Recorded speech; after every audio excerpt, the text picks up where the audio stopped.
Assalamualaikum warahmatullahi wabarakatuh. Hamdan wa syukranillah, salatan wa salaman, daimaini mutalajimaini ilal yaumil qiyamah, amma ba'd.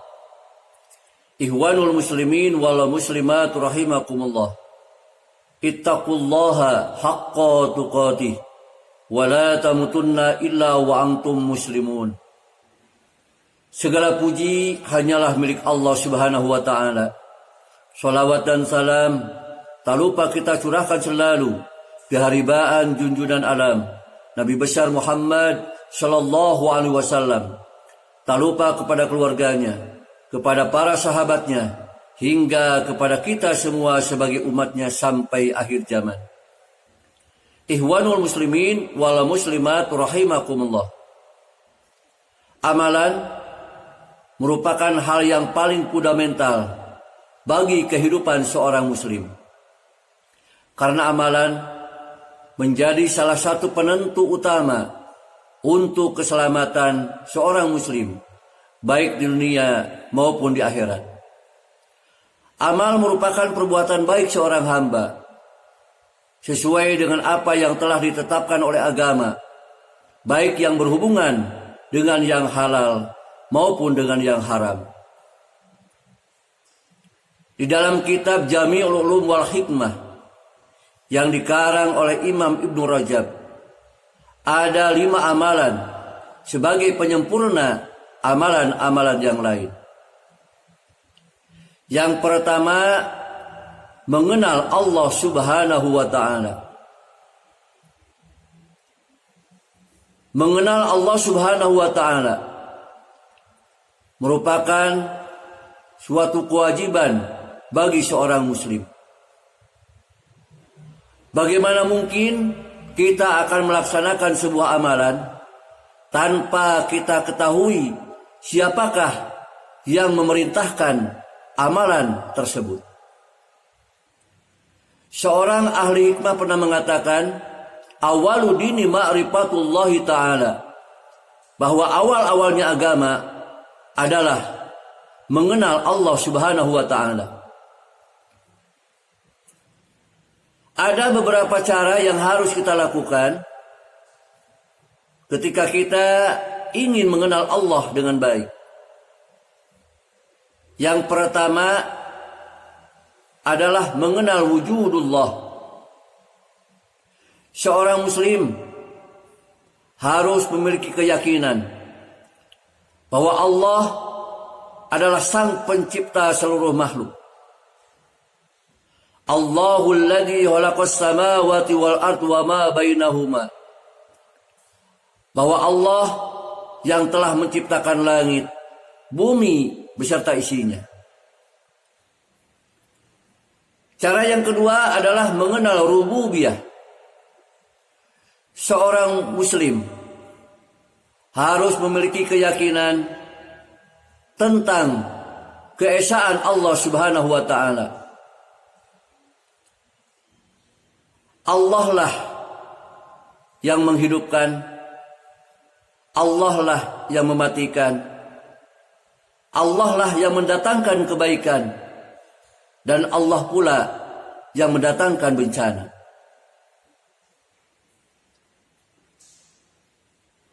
Kita harus menanamkan di dalam hati kita sebuah keyakinan bahwa Allah itu esa. Sebagaimana Allah berfirman, qul huwallahu ahad. Katakanlah Muhammad bahwa Allah itu esa. Baik esa zatnya, esa sifatnya, maupun esa asma'nya. Cara yang ketiga untuk mengenal Allah adalah mengenal uluhiyah. Sebagai seorang muslim harus punya keyakinan di dalam hati bahwa tidak ada ilah yang wajib diibadahi selain Allah Subhanahu wa ta'ala. Hal ini tercantum di dalam syahadat tauhid. Asyhadu an la ilaha illallah. Aku bersaksi bahwasanya tidak ada ilah yang wajib diibadahi selain Allah Subhanahu wa taala. Dan hanya kepada Allah kita beribadah. Dan hanya kepada Allah kita memohon pertolongan. Iyyaka na'budu wa iyyaka nasta'in. Cara yang keempat, agar kita bisa mengenal Allah dengan baik, yaitu mengenal nama-nama dan sifat-sifat Allah Subhanahu wa taala. Sebagaimana kita ketahui bahwa Allah Subhanahu wa taala memiliki nama-nama yang teramat indah, yang terangkum di dalam Asmaul Husna yang berjumlah 99. Dan Allah juga memiliki sifat-sifat yang wajib, sifat-sifat yang mustahil, dan sifat yang jaiz. Ikhwanul muslimin wal muslimat rahimakumullah. Amalan yang kedua sebagai penyempurna daripada amalan-amalan yang lain adalah mengenal kebenaran. Ketika kita melaksanakan sebuah amalan, walaupun telah dilandasi dengan kita mengenal Allah, tanpa dibarengi dengan mengenal kebenaran, maka amalan tersebut belum dikatakan sempurna. Apa hakikat kebenaran? Imam Syafi'i pernah mengatakan bahwa hakikat kebenaran adalah ucapan-ucapan, pendapat-pendapat yang disandarkan kepada Al-Quran dan Al-Hadis. Ketika seseorang menyampaikan pendapat yang mana pendapatnya itu disandarkan kepada Al-Quran dan Al-Hadis, maka wajiblah kita untuk mengikutinya. Tetapi ketika seseorang menyampaikan pendapat-pendapat tidak disandarkan kepada Al-Quran dan kepada Al-Hadis, maka itu akan membuahkan kebingungan. Ikhwanul muslimin wal muslimat rahimakumullah. Amalan yang ketiga sebagai penyempurna amalan-amalan yang lain adalah bekerja ikhlas karena Allah Subhanahu wa taala. Suatu amalan dikatakan sempurna manakala dilandasi dengan ma'rifatullah, mengenal Allah Subhanahu wa taala, dilandasi dengan mengenal kebenaran, dan selanjutnya dilandasi dengan keikhlasan karena Allah Subhanahu wa taala. Allah Subhanahu wa taala akan menerima suatu amalan yang dilandasi dengan keikhlasan dan semata-mata hanya mengharapkan ridho Allah Subhanahu wa taala. Janganlah tertanam di dalam hati kita ketika kita melaksanakan sebuah amalan dilandasi dengan riya dan hanya mengharapkan pujian dari makhluk. Tetapi mari kita tanamkan di dalam hati kita, ketika kita melaksanakan sebuah amalan ibadah, landasilah dengan keikhlasan dan semata-mata hanya mengharapkan Allah Subhanahu wa taala. Karena ada dua hal yang bisa menyebabkan amalan kita diterima oleh Allah Subhanahu wa taala. Yang pertama adalah ikhlas karena Allah Subhanahu wa taala, dan yang kedua adalah mutaba'ah, mengikuti apa yang telah dicontohkan oleh Rasulullah Shallallahu alaihi wasallam. Ikhwanul muslimin wal muslimat rahimakumullah.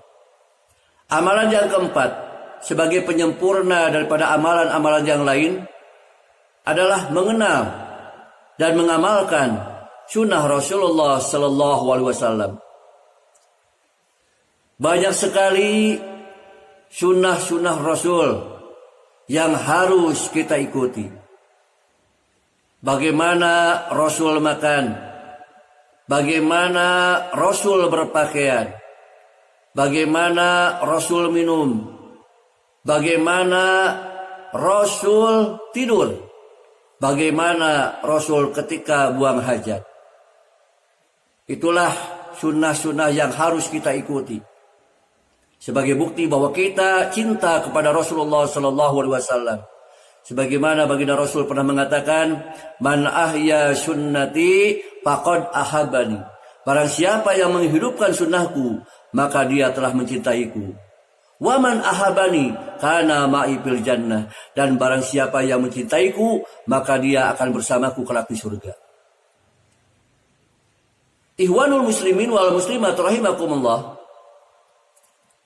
Amalan yang kelima sebagai penyempurna daripada amalan-amalan yang lain adalah memakan makanan yang halalan thayyibah.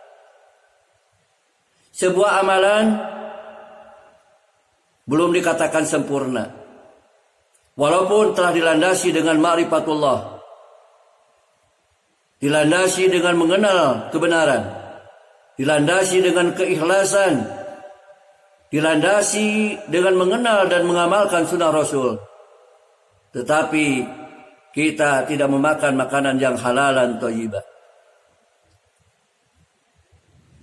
Allah Subhanahu wa taala berfirman di dalam Al-Qur'an, "Ya ayuhan nas, kullu mimma fil ard halalan thayyiba." Wahai manusia, makanlah makanan yang ada di bumi yang halal lagi baik. Baik di sini bukan berarti makanan itu cukup mengandung asupan gizi yang menyehatkan badan. Tetapi baik di sini kita harus tahu uang yang dipakai untuk membeli makanan itu bersumber dari yang baik, bersumber dari yang halal, diperoleh dengan cara yang baik, diperoleh dengan cara yang halal. Jangan harap amalan kita akan diterima oleh Allah Subhanahu wa taala kalau seandainya makanan yang kita konsumsi, cara untuk mendapatkan uangnya diraih dengan cara yang haram. Misalkan uang hasil korupsi, uang hasil menipu, uang hasil suap. Ketika uang tersebut kita gunakan untuk membeli makanan yang kita konsumsi, maka akan tumbuh menjadi daging yang haram, dan ibadah kita pun tidak akan mungkin diterima oleh Allah Subhanahu wa taala. Ikhwanul muslimin wal muslimat rahimakumullah. Demikianlah 5 amalan sebagai penyempurna amalan-amalan yang lain, dan semoga kita mampu melaksanakan kelima amalan tersebut agar amalan ibadah yang selama ini kita lakukan menjadi amalan yang sempurna dan diterima oleh Allah Subhanahu wa taala. Mudah-mudahan kajian kali ini berguna dan bermanfaat untuk saudara-saudaraku semuanya. Terima kasih atas segala perhatiannya dan mohon maaf apabila ada kekurangan. Wallahu muwafiq ila aqwamit thariq.